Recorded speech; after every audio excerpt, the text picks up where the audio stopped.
الحمدللہ اللہ کا بڑا خاص فضل و کرم ہے کہ میں بہت خوش ہوں. اور یہ خوش اس لیے ہوں کہ دیکھیں اللہ نے مجھے 2 طرح کے چیلنجز تو دیے، لیکن کتنی عزت سے نواز دیا کہ لوگ میرے ساتھ بات کرنا چاہتے ہیں، مجھے ریکارڈ کرنا چاہتے ہیں، مجھے پبلش کرنا چاہتے ہیں.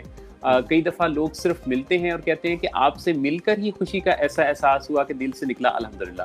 اب یہ میں تو نہیں، میرا تو اس میں کوئی کمال نہیں ہے، یہ تو میرے اللہ کی شان ہے کہ جس نے مجھے کچھ ایسا سمبل سا بنا دیا کہ لوگ مجھے مل کر خوش ہوتے ہیں اور شکر ادا کرتے ہیں.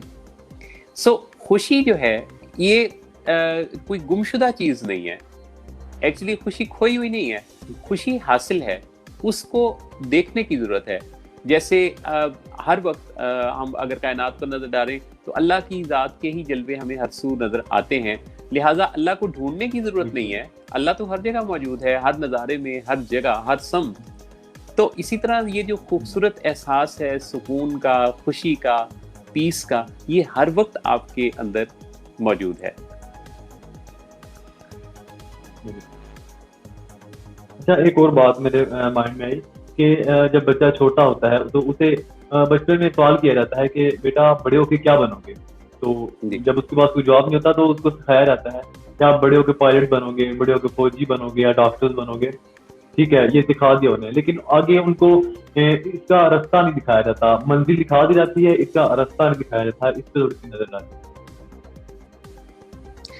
دیکھیے یہ جو بچوں کو ہم خود سے بتا دیتے ہیں نا کہ آپ نے بڑے ہو کے یہ بننا ہے، سب سے بڑی زیادتی تو ہم یہ کرتے ہیں. کوئی بھی جو ہمارے بچوں کے میں کوئی پلان نہیں ہے ہم نے کیا کرنا بڑے ہو. دیکھیں بچوں کی گروتھ کے حوالے سے میں یہ کہوں گا کہ ان کو سازگار انوائرمنٹ، ماحول دینا چاہیے، ان کو پھلنے پھولنے کا موقع دینا چاہیے، ان کو اچھی تعلیم سے آراستہ کرنا چاہیے اور ان سے سوالات پوچھنے چاہیے. سب سے بڑی جو چیز مسنگ ہے وہ ان سے سوالات ہیں. اگر آپ بچوں کے اصل ٹیلنٹ کو جاننا چاہتے ہیں، اگر آپ یہ جاننا چاہتے ہیں کہ اصل اس کے اندر کیا ہے پوٹینشیل، تو اس کے لیے آپ کو سوالات پوچھنا ہوں گے. آپ کو بچے کے جوابات سے خود بخود ہی پتہ چل جائے گا کہ وہ کس طرف کا میلان رکھتا ہے. بچوں کو جب بھی ہم کوئی چیز تھوپتے ہیں، ان پر مسلط کرتے ہیں، تو ہم ان کے اصل ٹیلنٹ کے ساتھ بہت بڑی زیادتی کر جاتے ہیں. ہمیں یہ چاہیے کہ ہم ان کے اصل پوٹینشیل، اصل صلاحیت کو نکھر کر سامنے لانے کے لیے ان سے سوال کیا کریں، ان سے باتیں کیا کریں، اور جب وہ جواب دیں، باتیں کریں، تو اس سے ہم اندازہ لگائیں کہ وہ کس سمت کو ان کا زیادہ میلان ہے. ایسے میں ہم ان کو انٹروڈیوس کروا سکتے ہیں کچھ فیلڈز جن میں وہ اسٹڈی کر کے اپنے آپ کو مزید منوا سکتے ہیں. لیکن اس تک پہنچنے کے لیے، جیسے اگر فرض کریں کہ کسی کا فیلڈ کمیونیکیشن ہے، تو اگر آپ اسے بنا دیتے ہیں کوئی کمپیوٹر کی فیلڈ میں لے جاتے ہیں. اچھا، اسی طرح سے اگر کوئی بندہ جو ہے وہ آپ کو کوئی سائنٹسٹ بن سکتا ہے اور آپ اسے بنا دیتے ہیں کوئی کرکٹر، اب کیا ہوگا کہ وہ پرفارم تو کرے گا کیونکہ اس کا اپنا ایک آئی کیو لیول ہے، ایک اس کی انٹلیکٹ اس کے موجود ہے، لیکن وہ پیک پرفارمنس نہیں دے سکے گا. لہٰذا اس چیز کو کافی رول آؤٹ کرنے کی، ڈسکس کیے جانے کی ضرورت ہے کہ بچوں کو کے بیسٹ پوٹینشیل کو پہچانا کیسے جائے. جی اچھا، میں اب آپ سے کچھ لینا چاہوں گا کہ آپ کے علم کی روشنی جو آپ میں سے جو آپ کے ایکسپیرینس کی روشنی میں سے آپ کچھ تھوڑا سا ہمیں یا ہمارے دیکھنے والوں کو پرووائڈ کیجیے. دیکھیے ایک خاتون تھی تو وہ ایک کاؤنسلر کے پاس گئیں، تھراپسٹ کے پاس گئیں. یہ جو تھراپسٹ یا کاؤنسلرز ہوتے ہیں یہ بڑے سیانے لوگ ہوتے ہیں. خاتون ان کے پاس پہنچی اور کہنے لگیں کہ میرے پاس مال و دولت بہت کچھ ہے، لیکن میں مسلسل ڈپریس رہتی ہوں، پریشان رہتی ہوں، اداس رہتی ہوں، غمزدہ رہتی ہوں، اور مجھے اس کی کوئی وجہ سمجھ نہیں آتی. تو تھراپسٹ نے اپنے طور پہ اس کو کچھ باتیں بتائیں، لیکن خاتون کا یہ تہیہ دیکھ کے کہ وہ ایک مسلسل پریشانی کے اسٹیٹ میں تھی، تو تھراپسٹ نے اپنے آفس میں کام کرنے والی ایک خاتون کو بلوا لیا جو کہ ماسی تھی اس کا انسٹیٹیوٹ میں کام کرنے والی. اس کو بلایا اور کہا کہ یہ جو خاتون آئی ہیں آپ اس کو اپنی زندگی کی کہانی سناؤ. تو وہ جو خاتون ملازمہ تھی وہ سامنے چیئر پر بیٹھ گئی اور اس نے اپنی کہانی ان خاتون کو، امیر کبیر خاتون کو سنائی. جو کچھ اس طرح سے تھی کہ وہ بہت چھوٹی سی تھی، تو ان کے فادر شرابی تھے اور اس کی ماں فوت ہو گئی تھی، اور وہ اپنے لوگوں کے گھروں میں کام کرتی تھی، جو پیسے آتے تھے اس سے اس کا والد شراب پی لیتا تھا، اور وہ ایک بہت ہی خراب زندگی گزار رہی تھی۔ جب تھوڑی بڑی ہوئی تو چھوٹی سی عمر میں والد نے ایک ایسے صاحب کے ہاتھوں اسے بیچ دیا جو کہ خود شرابی تھا، کیونکہ شرابیوں کے دوست بھی شرابی ہوتے ہیں۔ تو اس نے جب اس لڑکی کو اپنا جیون ساتھی بنایا تو اب کہ یہ ہوا کہ اس خاتون کی زندگی بڑی اور زیادہ مشکل ہو گئی، کیونکہ یہ کماتی بھی تھی، لوگوں کے گھر میں کام بھی کرتی تھی، اور گھر آ کے اپنے شوہر سے مار بھی کھاتی تھی۔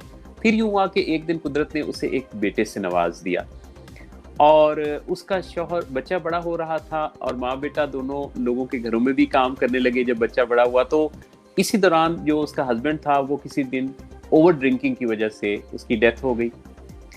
اب یہ آزادانہ سی زندگی دونوں ماں بیٹا گزار رہے تھے، اور پیسے شراب پر ضائع نہیں ہو رہے تھے، بلکہ ان کی زندگی میں بہتری آنے لگی تھی کہ اچانک ایک دن ایکسیڈنٹ کے نتیجہ میں اس کا بیٹا بھی وفات پا گیا۔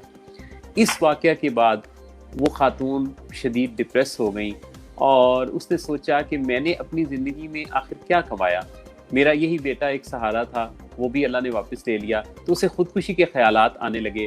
وہ ایک دن گھر پہ بیٹھی پلان کر رہی تھی کہ کم سے کم تکلیف کے ساتھ وہ جلد اپنی زندگی سے کیسے نکل سکتی ہے۔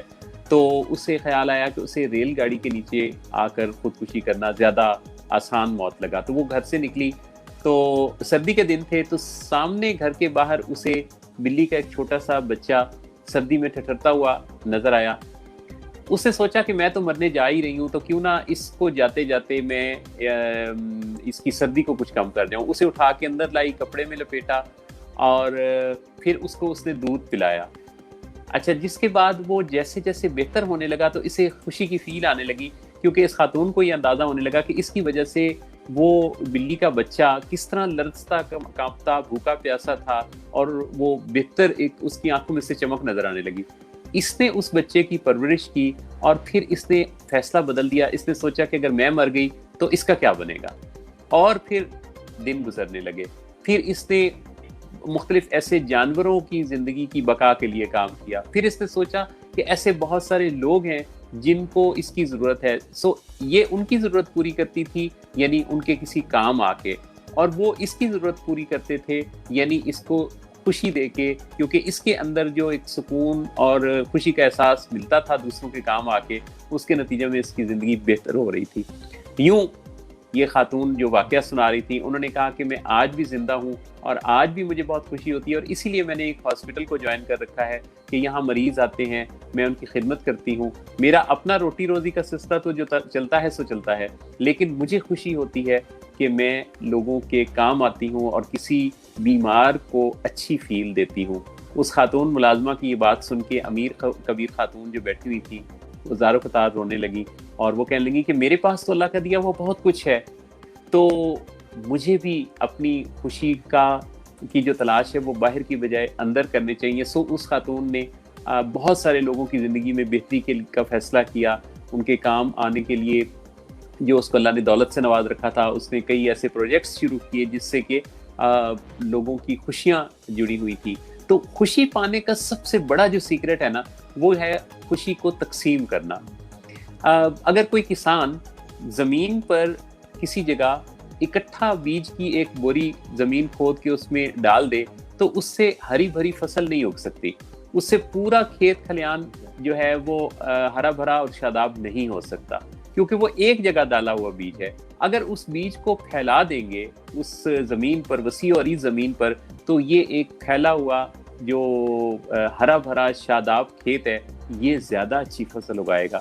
لہذا خوشی کا انتظام بھی ہمیں یوں کرنا ہے کہ مجھے، آپ کو، دیکھنے والوں کو، ہم سب کو اپنے پاس موجود خوشیوں کو بانٹ دینا ہے، یہ اس سے ملٹیپلائی ہو جائیں گی۔ جب میں ارد گرد لوگوں کو خوش کرتا ہوں تو اس سے کیا ہوتا ہے کہ میں ایکچولی اپنے ارد گرد ہی ایک ایسا تانا بانا بنتا ہوں جس میں کہ خوش لوگ موجود ہیں، انوائرمنٹ کو میں خوش بناتا ہوں، گویا میں نے اپنا ہی بھلا کیا اور اپنے ارد گرد خوش لوگوں کا ایک جو